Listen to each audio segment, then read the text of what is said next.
Bienvenue dans votre rendez-vous de la santé mentale, j'ai nommé Bien dans ma peau. Bien dans ma peau est votre émission qui traite de la santé mentale et qui a été créée grâce au projet Menako, qui est un projet de Polaris Asso en association avec l'ambassade de France.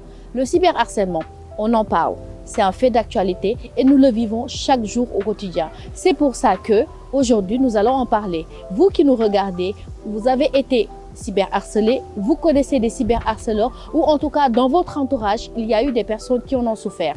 Aujourd'hui, nous recevons deux grandes dames qui vont parler avec nous de ce fait qui est en train de détruire la santé mentale de beaucoup de jeunes Sénégalais. Suivez-moi. Le cyberharcèlement, une menace pour la santé mentale. Et aujourd'hui, on va essayer de trouver des pistes pour voir comment se reconstruire après un cyberharcèlement subi. Et pour ça, j'ai avec moi coach Omaïssa, qui est coach de vie. Elle va se présenter elle-même. Et il y a aussi Lena Habib, qui elle est issue de la jeune génération et qui est dans le développement personnel. Je commence par vous, coach. Comment vous allez? Merci beaucoup, Mary. Je vais très bien et je suis très heureuse d'être là. Lena. Bonjour chers téléspectateurs et je suis coach de vie comme vous venez de le dire et je suis encore championne d'Afrique de l'éducation des filles et des femmes en Afrique et de l'égalité de genre. Ça donne des idées pour une autre émission. Hein? Je vais garder ça dans un coin de ma tête. Et vous Lena? Alors moi je suis Lena Habib Mbaye. Je suis créatrice de contenu développement personnel depuis bientôt 1 an sur TikTok et Instagram. Et depuis plus de 5 ans, je suis activiste du bien-être de la femme et des jeunes filles. Super, donc je pense que là j'ai réuni la crème en fait de tout ce qui est coach de vie, de tout ce qui est bien-être et ça tombe bien vu qu'on parle de se reconstruire justement et comme tu as le micro Lena, tu me permettras de te tutoyer. J'aimerais que tu me dises toi avec tes termes comment tu définirais le cyberharcèlement. Ok. Alors le cyberharcèlement, contrairement au harcèlement basique, c'est l'utilisation de plateformes numériques afin d'essayer d'humilier ou d'intimider une certaine personne. Donc ça diffère de querelle, tout simplement parce qu'il y a l'aspect de la répétition. Donc il faut qu'il y ait un pressing pour qu'on parle de harcèlement. Et il faut aussi qu'il y ait un sentiment de supériorité, c'est-à-dire que la victime et le harceleur ne sont pas sur un même pied. Donc c'est ça qui diffère le harcèlement de la querelle. Parce que le moyen que le harceleur a contre la victime n'a pas ces moyens-là contre le harceleur. D'accord. Et coach, vous, comment vous le définirez avec vos mots? Effectivement comme ni ko Lena waxee tey bu ñu duggee ci harcèlement dañuy wax ki nga xamante ni que dañ koy persécuter ki nga xamante ni que dañ koy sëkkamtal fatt ko ba daanaka nooyi sax pour moom privilège la ñu di ko sonal mais mu jaaree nag ci réseaux sociaux wala plateforme numérique wala même les jeux vidéo yi nga xamante ni que xale yi parfois dañ koy jouer parfois les hackers mën nañ fa jaar dugg carrément ci harcèlement donc mu nekk loo xam ne nit ki da koy dund et comme ni ko Lena waxee pouvoir la ak ki nga xamante ne moo ñàkk pouvoir ki am pouvoir bi moom mooy harceler ki ñàkk pouvoir carrément mooy ki ñuy harceler mooy ki nga xamante ne mooy subir lépp li nga xamante ni que lu nocif la te kële di ko def ki nga xam ne moo am pouvoir bi parce que ni muy tegee pouvoir bi ci sa kaw mooy tax ba yow daanaka da ngay mel ni ku nekk ci benn néeg ñu tëj bunt bi tëj palanteer bi wàcce rideau bi. D'accord mais léegi kon su ma la déggee kan la ñuy mën a wax ne moom mooy victime de cyberharcèlement est-ce qu'il y a un profil type? Tout le monde peut être victime. Tout le monde peut être victime. Que ça soit la femme, que ça soit les hommes, surtout que ça soit la les femme. enfants, mais surtout la femme parce que déjà elle est femme. D'accord. Dès que tu es une femme, tu es beaucoup plus exposée à être harcelée qu'un homme. Et c'est ça qui fait notre différence. Et je pense que c'est parce que nous sommes très particulières et c'est pour cela que nous attirons tellement l'attention. Ça c'est vrai. Et Lena, j'aimerais que tu me parles des différentes formes de cyberharcèlement qui existent aujourd'hui pour que nit ñi, par exemple ñi koy dund xam ne que ne lii cyberharcèlement la. Alors principalement la forme de harcèlement la plus répandue c'est les insultes. mooy ki nga xamante ne à longueur de temps day jot ay insultes ay saaga ci commentaire am yi et ça peut être effectué soit par des personnes yi nga xamante ne xam nañ ko ou alors par des étrangers. Une autre forme de harcèlement, par exemple, il y a les menaces. Les menaces de mort, par exemple, il y a des personnes qui en reçoivent régulièrement à cause de propos qu'ils ont eu à divulguer sur les réseaux sociaux. Donc yow nga véhiculer sa opinion nit d'accord aussi mu ñëw di la menacer ni la dinaa la rey wala dinaa la def li wala et cetera. Donc les menaces répétées aussi ça constitue un harcèlement. Il y a aussi la divulgation de rumeurs. Donc comme on dit souvent chez nous en wolof ku la xamul dara sosal la. Donc il y a des personnes gën a répandre moo gën a siiw sax exactement xëy suba taal sa téléphone en anonymat nga def sa post jël doomu aadama takk yàq ko lu toll ni xeteme moo fi am. Donc ça aussi c'est la divulgation de rumeurs et c'est une technique de harcèlement. Il y a une autre technique dont on ne parle pas assez, ça s'appelle le doxing. Donc comme coach nu mu ko waxee tout à l'heure jeux yi xale yi di jouer seen biir souvent day am ay hackers. Donc les hackers ils ont la possibilité parce qu'ils ont des outils que nous on n'a pas, ils ont la possibilité tey jii juste avec ton pseudo am des informations sur ta vie privée. Par exemple yow fan nga dëkk, qu'est-ce que tu fais dans la vie, à quelle école tu vas, ton numéro de téléphone, tes coordonnées de carte bancaire. Donc menacer quelqu'un de divulguer ses informations et ses données personnelles, ça s'appelle le doxing. D'accord.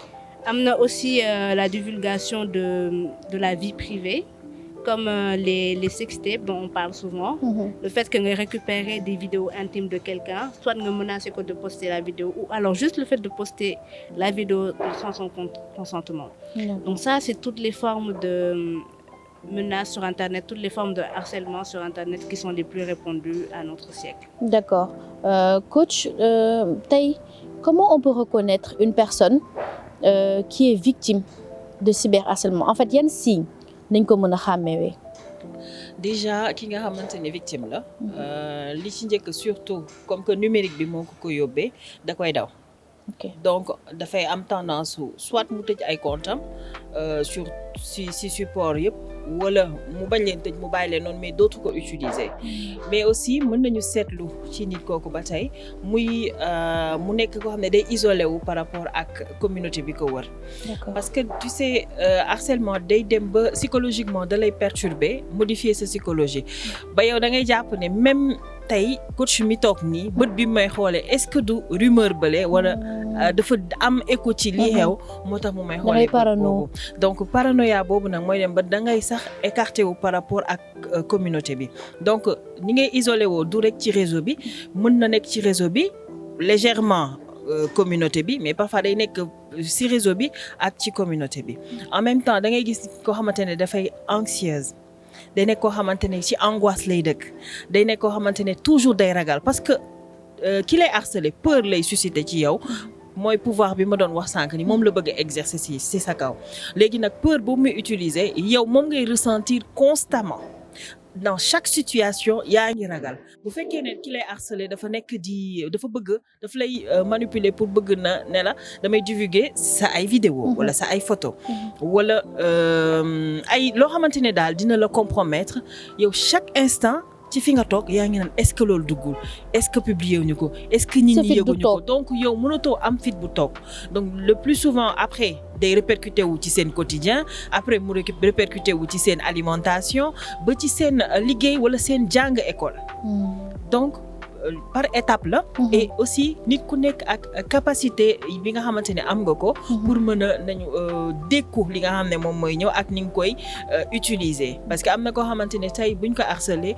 dina dem gis benn Lena wala mu gis benn mairie wala mu gis kenn koo xam ne am na confiance ci moom mu ne la man ka temps yi dafa am lu muy dund nga ubbil ko mooy écoute active bi mu commencé waxtaan ak yow su fekkee ni gisul benn personne de confiance day gën a renfermer wu ci moom et day dem ba daanaka dina andi dépression dina dem ba ñi nga xamante ni que dañuy dem ba suicide moom mooy extrême bi donc par étape la et par degré et tout dépend ci nit kooku est-ce que entourage am nañu l'œil qu'il faut pour voir qu'il y a quelque chose qui ne va pas mooy seetlu bi ñuy wax donc képp ku ñu dëkkal nañ koy bàyyi xel ci comportement yi muy am parce que nit bu changer comportement normalement su fekkee ne am nañ attention ci moom dinañ ko sentir kii lu tax mu isolé wu temps yi wala kii day jooy rek tout le temps kii dafa changer temps voilà Essayons de nous rapprocher de ces personnes pour voir ce qui ne va pas. Parce que qui les harcelé parfois, mën na la menacer de mort. Léegi yow ragal bi ngay ragal ni sax yow bu ma ko waxee diw est-ce que moom mi may harcelé du ko yëg day tax da ngay préférer garder ko pour yow kese. Et fi mu lay yóbbu nag mooy gën a metti mooy que doo wax kenn li xew doo trouver solution. doo dem vers les autorités compétentes pour dénoncer ce qui se passe et li muy andi mooy da ngay wéet ak sa bopp soo wéetee ak sa bopp nag li ci ëpp après dépression bi moom forcément dafay teew et li mari day taali mën na dem ba andi suicide. kon nag dégg ngeen coach yéen ñi yor ay xarit yu jékki-jékki changé bu leen ne daa jékki-jékki cuubu changé jikko xool leen lu tax mu jékki-jékki isolé wu ngeen jéem a comprendre ndaxte peut-être elle a besoin d'aide et vous ne le savez pas loolu si foofu laay tourner sax waxtaan ak Léna ci réseaux sociaux parce que comme yaa ngi ci TikTok di ko toj au passage mais là dama bëggoon xam ban rôle la pression des réseaux sociaux di exercer si aggravation cyberharcèlement bi parce que il y a une certaine pression déjà normale des réseaux sociaux dans nos vies maintenant ñu bokk ci surtout si jamono yi nga xamante ne moom la ñuy dund ak ban effet lay am ci santé mentale nit ki. Alors vivre en société dafa metti parce qu'il y a plein d'effets qui viennent influencer notre vie en société. Et parmi ces effets-là, il y a ce qu'on appelle l'effet de masse. Maanaam l'être humain de nature dafa bëgg bokk, il aime appartenir à un groupe. Donc pour appartenir à un groupe, il fait tout ce que le groupe fait. C'est la raison pour laquelle en fait harcèlement sur les réseaux sociaux yi muy gën a ample que harcèlement dans la vraie vie. En fait réseaux sociaux yi mbedd la ñëpp fay tase ñëpp fay gisandoo. La différence entre réseaux sociaux yi ak vraie vie bi c'est que c'est très amplifié. Tey jii mën nga def sa benn vidéo posté ko tudd na la yeewu fekk fa 1 million de vues te 1 million de personnes da ngay yaakaar sa àdduna doo dox ba dajeek ñoom tu vois. Donc tout ce qu'on fait a un caractère amplifié. Le fait que tu te fais harceler en groupe, ce sera toujours plus amplifié que dans la vraie vie. Donc réseaux sociaux aspect boobu lay indiwaat si harcèlement bi et aussi beneen aspect boo xamante ni mi ngi ko si indi c'est le fait que les harceleurs non seulement sont anonymes donc il y a ce sentiment d'impunité là et ensuite les harceleurs comme je te l'ai dit à cause de l'effet de masse ils recherchent la validation. Léegi yow boo demee ci benn publication nga fekk fa kenn commenter lu soxor nit ñi répondre ay reetaan ñi jox ko ay like boobu ñuy gis ñoom c'est comme de la validation pour eux. da ngay gis benn Léna bu ñëw fekk kenn commenter lu bon ñëpp reetaan ci mu ne xaama commenter lu gën a bon. yaa ngi comprendre. Juste maanaam da koy gën a jox confiance mu continuer ci li muy def. Exactement donc ça te donne en fait toi l'envie de faire la même chose et surtout l'envie de faire mieux. te lu yées kenn si concours. Donc yow tamit da ngay ñëw nga déposer benn commentaire tout simplement parce que keneen def na ko te am na si ay like yow aussi tu vas faire la même chose pour amuser la galerie te pourtant 5 minutes bi ngay reetaanloo nit ñi avec un commentaire très négatif. C'est un commentaire ki nga xamante ne moom nga ko destiné ça va la marquer à vie. mooy effet toppandoo boobu di am. Exactement donc effet de masse mooy indi nit commenter lu bon keneen ñëw. Bon, on se retrouve avec une vidéo boo xamante ni commentaire yu négatif kese lay faire juste parce que une seule personne dafa amoon audace su commenter ce genre de commentaire là. D'ailleurs en parlant des harceleurs ça n'a pas été facile nag mais fexe naa ba lijjanti. benn harceleur bu nangu témoigner. Donc moom nag. Il a accepté de le faire par audio parce que ce qu'on peut comprendre du nangu peut-être wane kanamam te il a aussi expliqué que ne bi mu koy def moom xamul woon ne que ne harcèlement la doon def donc après la ko daal di comprendre donc ñu teewlu élément bi daal di ñëwaat. Moi en 2020 entre 2020 et 2022 je faisais ce qu'on appelle le cyberharcèlement sans me rendre compte. Du coup, j'aimais une femme, je l'aimais vraiment. Et lorsque j'ai avoué mes sentiments à cette femme, elle m'a fait comprendre qu'elle est déjà en couple. Et j'ai eu du mal à accepter cette réalité. Et lorsque cette femme a voyagé, du coup, j'ai continué à les suivre sur les réseaux sociaux. Elle m'a bloqué sur les réseaux sociaux et j'ai créé des faux comptes qui peuvent continuer à l'espionner. et à suivre aussi ses proches, à l'écrire. Elle m'a même menacé de me porter plainte si j'arrête là. Et j'ai même continué à l'envoyer mes photos, mes nudité et à me masturber, à faire des vidéos de masturbation et à l'envoyer tout ceci. Ce que je regrette vraiment, ce que je faisais. Le conseil que j'ai donné, il ne faut pas forcer les choses. Il faut arrêter le cyberharcèlement, c'est pas bon. Harcèlement, c'est pas bon. Tu sais pas à qui tu harcèles. Les gens ne sont pas pareils. Il y a des personnes très fragiles. Il y a des gens qui peuvent mettre fin à leur vie à cause de ça. Je regrette. Voilà, ñoo ko déggandoo audio d'un cyberharceleur. Il a été et il le regrette. Donc ma bëggoon rek coach Lena ngeen réagir si. xam naa ne bi ngeen koy seetaan moom gis naa seen kanam yi mais au moins il regrette. En tout cas li ci gën a doy waar mooy ngay harcelé te xamoo ne yaa ngi harcelé loolu moo ci gën a doy waar moo tax yu mel ni dafay tax nit ñi yeewu ci li nga xamante ni que moom mooy dal nit ñi parce que tey jii nii sëriñ bii nga xamante ne moo harcelé ndaw soosu tey dalay leer ni ndaw soosu toog na ay fan ay guddi mënul nelaw mënul xam ni muy def. Surtout ngay recevoir ay message kan moo yor sa téléphone mën nga teg sa téléphone keneen yor ko ñu jàpp ni que da nga nekk ci lu ñàkk fayda fekk mosoo nekk ci lu ñàkk fayda et mën na jur leneen ak leneen te comme ni mu ko waxee mën na jur ba jéy am ba nit ki mën a ñàkk bakkenam te vraiment jaru ko nit ki approché nga ko neen tegal na la barrage vraiment nag est-ce que doo dem seet leneen tamit gënul man de vraiment bi ma defee post bi pour wax victime yi ñu mën a wax qui est prêt à en parler en fait li ma jot ci ay témoignages c'est bizarre mais c'est toujours sur relation amoureuse surtout c'est extraordinaire nee na ma nopp naa ko nee naa ko je suis pas intéressée et en général c'est l'homme qui se transforme en cyberharceleur di ko poursuivre donc c'est comme si un non ne suffisait pas en fait. Oui, un non ne suffit pas dans la plupart des cas si côté harcèlement. D'accord. Parce que non bi ngay wax moom déggu ko nekkul lu mu mën a concevoir il n'accepte pas puisqu'il n'accepte pas il va refuser ce non et refus boobu mooy tax mu harceler la parce que dootu la may jàmm et plus ngay daw plus muy am envie wu gën la jege si. Ok.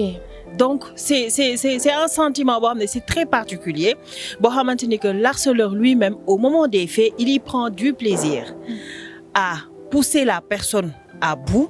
Même su la gisee nga énervé aller vers lui énervé bu ma def lii bu ma woowati bu ma yónnee il est content parce qu'il a attiré ton attention. te loolu la bëgg attention bi la bëgg quoi bëgg ko koy ignorer. non plus nga koy ignorer plus mu lay harceler attention boobu rek la soxla nag. ah kon lii piste de solution la de. ah attention boobu rek la soxla mais problème bi mooy yow mi boo ko joxee attention pour expliquer ko ni que lii ngay def lii la ak lii am na ci ñoo xam ne seen degré dafa nekk extrême. En fait foofu dafa xaw a sensible parce que mën nga exposer wu mën nga ko accorder de l'attention pour lui parler parce que loolu moo jiitu ci communication lui parler pour que mu comprendre ni que toi tu n'es pas à l'aise dans ce qu'il fait. Tu n'es pas d'accord avec ce qu'il fait. Mais tu peux tomber certes sur un homme qui comprend et malgré ses sentiments, malgré attirance bi mu am, mu replier. Après mu ne la est-ce que doo nekk sama xarit juste parce que da nga ko neex. nga andi mooy ñu nite ñi. voilà waaw mooy ñu xaw a nite mais am na koo xamante ne moom nitewul. kooku moom degré wam nekkul sax ci compréhension. nekkul sax ci communication da ngay communiquer ak moom il va persister. D'accord. Et dès lors que tu ouvres la brèche. da ci am beneen buntu pour defaat leneen ak leneen moo tax c'est un peu sensible aussi d'ouvrir les portes à la communication avec ce type de personnes. D'accord, merci beaucoup coach Lena yow damay bëgg nga réagir ci beneen audio bi ma lay présenter bi par contre c'est une personne qui a été harcelée à telle enseigne que yàqal na ko jàngam ba dafa obligé changer ville ñu déglu ko ñëwaat.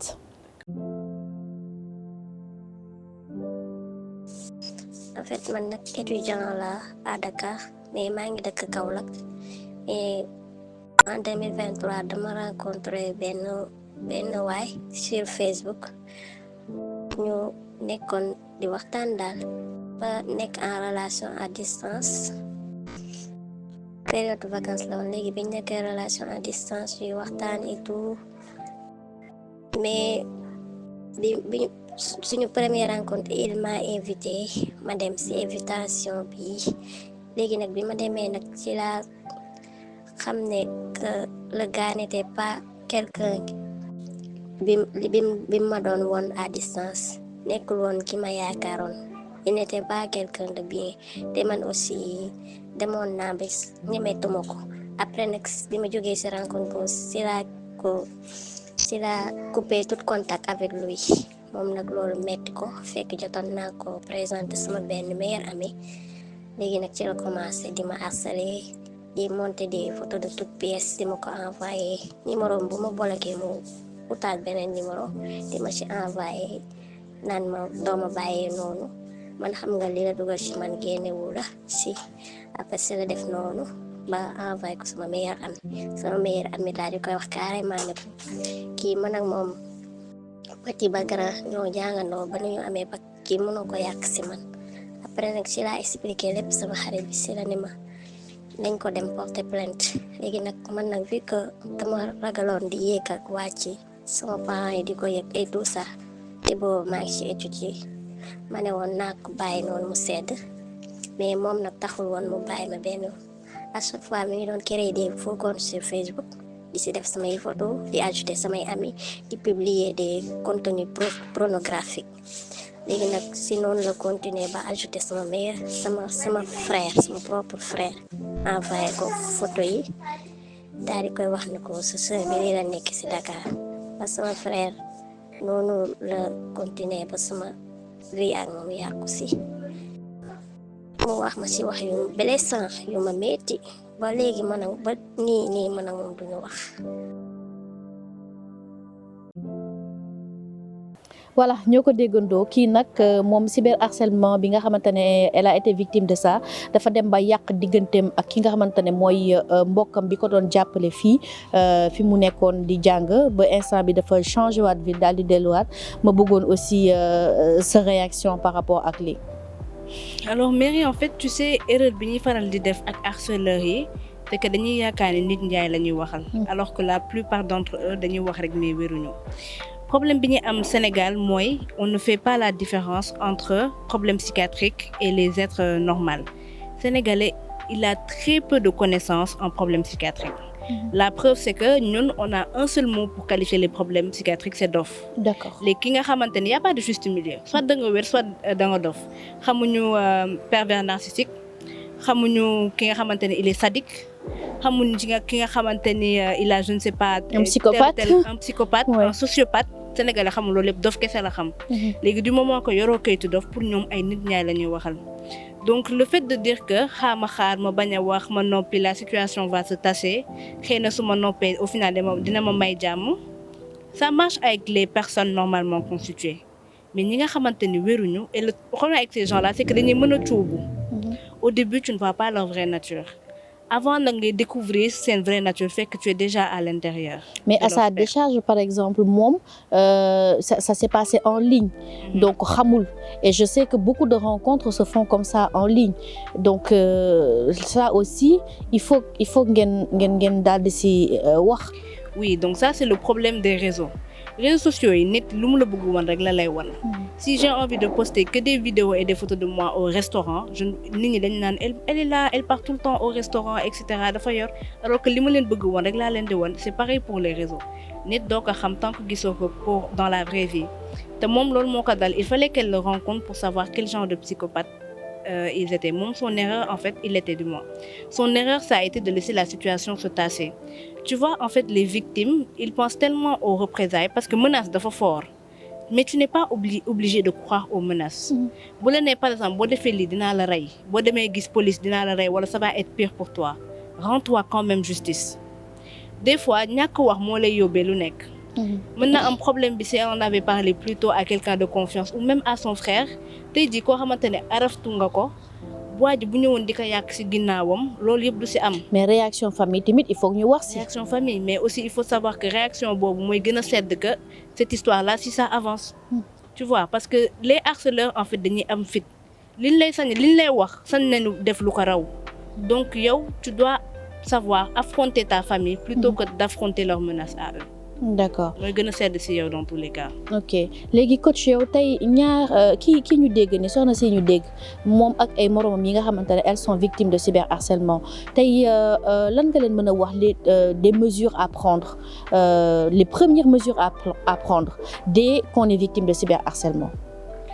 déjà première mesure yi bokk na ci ut ay preuves de ce qui se passe parce que mënoo dem ci autorité compétente wala nga dem ci qui que ce soit même dans ta famille di leen wax nii rek ay waxi kese mën nañ gëm mais mën nañ ñàkk gëm aussi mais utal say preuves sur ce qui se passe réellement defal say capture d'écran yow yaa xam loo mënti def mais utal say preuves nga teg boo paree ci preuve yi essaye de bloquer de moom blocage bi gaa moom ça ne passe pas parce que dañuy jaar par tunnel yëpp mën a ñëwaat ci yow mais va vers une personne qui t'est proche une personne de confiance boo xamante ni que leer na la ni mën nga communiquer ak moom dans ta famille moo jiitu il ne faut pas avoir peur comme ni ko Léna waxee des représailles il ne faut pas avoir peur de la réaction de nos familles foofu tamit dinañ ci ñëwaat ci famille naka la ñuy accueillir les informations traiter ko mën a accompagner seeni doom ak seeni rakk c'est très important parce que ki ragal dem vers sa famille kooku tey mu ngi ragal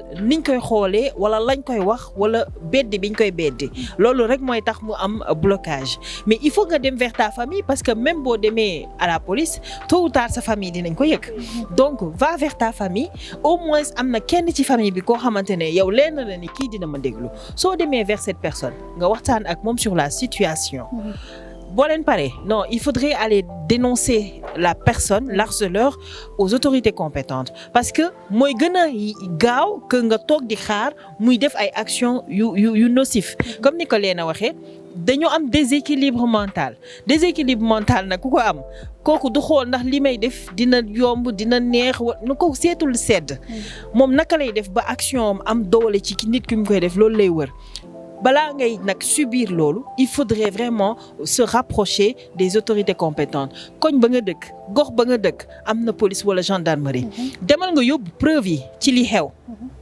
te léegi loi sénégalaise ni fi mu toll dañuy protéger ki nga xamante ni que moom mooy dund harcèlement donc surtout ça donc demal nga boole àndal ak sa membre de famille bu dee da nga ragalagum wax sa famille demal vers eux boo communiquer ak ñoom wax leen la situation ils pourront t'aider léegi nag bu loolu amee tu as besoin du soutien de ta famille parce que balaa ngay wër di gis voisin ami etc c'est ta famille en premier qui est là et cette famille doit t'accueillir te ñu ngi ciy ñaax di ci woo famille yi ñu bàyyi xel seen njaboot yi nit bu ñëwee vers yow di waxtaan ak yow sur une situation dañ ko déglu bu ñu ñëw rek di ko juger da nga bon moo tax nga def lii lu tax nga topp góor ñi et cetera parce que jigéen ñi moo tax ñuy wax te dans la majorité des cas ñoom ñoo koy dund te bu ñu demee vers leur famille liñ lay wax da ngay taxawaalu lan moo tax li te xamuñu sax ni yow naka nga def ba xamante nit ki duñ la déglu duñ la bàyyi xel et même si su fekkoon nit ko da doon taxawaalu ba tase ak góor bu mel noonu da nga ko war a protéger da nga ko war a accueillir dalal ko waxtaan ak moom génne ko ci situation boobu parce que sa deret la. Il faudrait que les familles essaient aussi de changer de ni ñuy gisee situation yi mentalité bi ñu am très sincèrement c'est restreint te loolu noonu day tax yow doo am ouverture ci nit buy wax ak yow nga mën ko dégg parce que ki nga rejeté ki nga beddi sànni ko kooku suba lu ne mën na ko dal ci mbedd mi te bu na maara day taali bu demee ba ñàkk ba kenam ci situation yi après lan la ñuy wax ay yow ndeysaan balaa ndeysaan bi nañu agir dès maintenant en accueillant cette personne l'écouter l'accompagner buñ ci génnee ñu soog koo conseiller ci fan lay teg tànkam nan lay def ak naka lay moytoo donc c'est très important. C'est très important merci beaucoup et j'espère que le message va passer balaa may jàll ci suñu beneen témoignage je voudrais demander à Léna ci réseaux sociaux yëpp nga gis donc Twitter X TikTok Instagram Facebook ban moo ci gën a toxique fan ngay gën a retrouver cyberharcèlement. Twitter c'est sûr. Twitter, en fait, ça a été designé pour parler. Moom la ñuy woowee la sauce. Exactement. Prendre la sauce. Am sauce rek Twitter nga ko amee. maanaam mooy ñi ñuy dégg ñu naan tey dañ ma soos. Tout à fait, c'est exactement ça. En fait, des fois da ngay gis sax koo xamante ne ci publication Instagram la koy jëlee wala TikTok yóbbu ko Twitter pour soos la justement. Ah c'est juste dañ koy jëlee feneen. Tout à fait ñëw tegal la ko fa. xam nga sur Instagram par exemple une publication peut être virale parce qu'elle est belle. wala nga def vidéo bu rafet sur TikTok et la vidéo est virale. Et Twitter en fait a été designé de cette manière. Comme c'est une application qui est majoritairement faite pour écrire, tu dois écrire quelque chose qui fait le buzz. da nga koy xool ci news yi en général li def gros titres yi c'est que les scandales hein. ku def lu baax du def gros titres.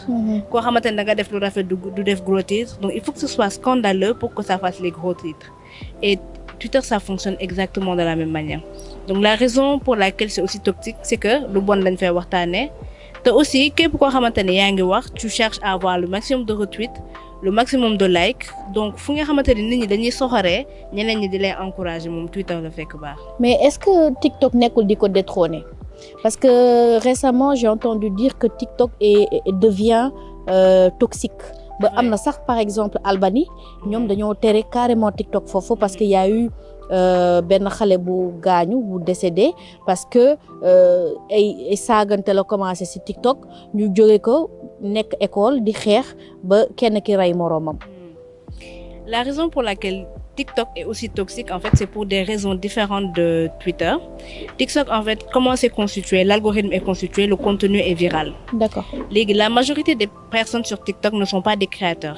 Parce que créer une vidéo TikTok, peut-être ça demande plus de travail que de créer une photo Instagram. Donc la majorité, c'est un modèle de TikTok.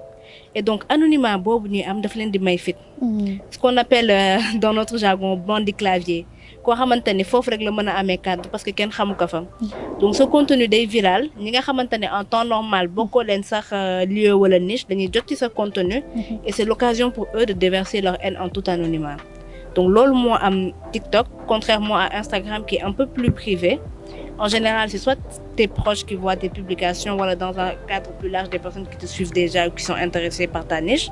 Mais TikTok, c'est tellement viral que n'importe qui tombe sur ta publication. Man daal maa ngi ko kal Instagram. Coach yow nag foo ko kal yow?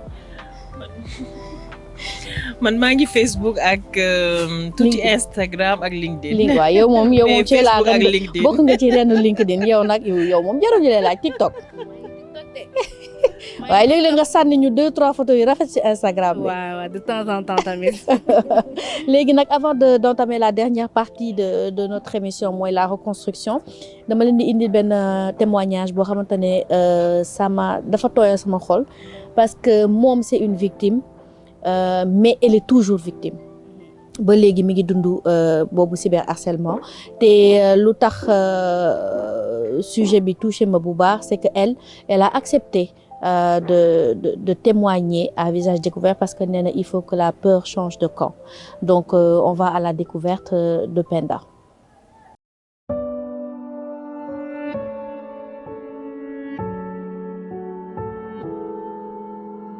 Bonjour. Alors moi j'ai commencé à être hyper harcelée depuis que j'ai, je dirais, 14 ans parce que j'ai été exposée aux réseaux sociaux dès le plus jeune âge. Et j'étais cyber harcelée à cause de ma couleur de peau parce qu'on jugeait que j'étais trop noire et que j'avais des petits yeux. Donc c'était vraiment une période très compliquée de ma vie parce que je ne savais pas en tant qu'adolescente comment faire pour demander de l'aide. Je ne savais pas vers qui me tourner et comment faire pour que ces choses-là s'arrêtent. Donc c'était vraiment très très dur et ça a duré des années. Jusqu'à mes 19 ans, ça a continué. Et la plupart de ces personnes étaient des hommes et je dirais que j'ai surtout été harcelée parce que j'étais une femme. Voilà.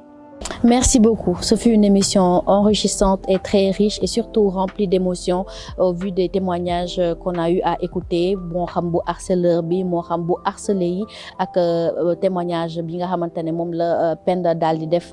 Et c'est sur ça que je vais vous laisser en vous souhaitant à toutes et à tous de passer un excellent après-midi ou une excellente journée. Ça dépend de l'heure à laquelle vous regardez l'émission.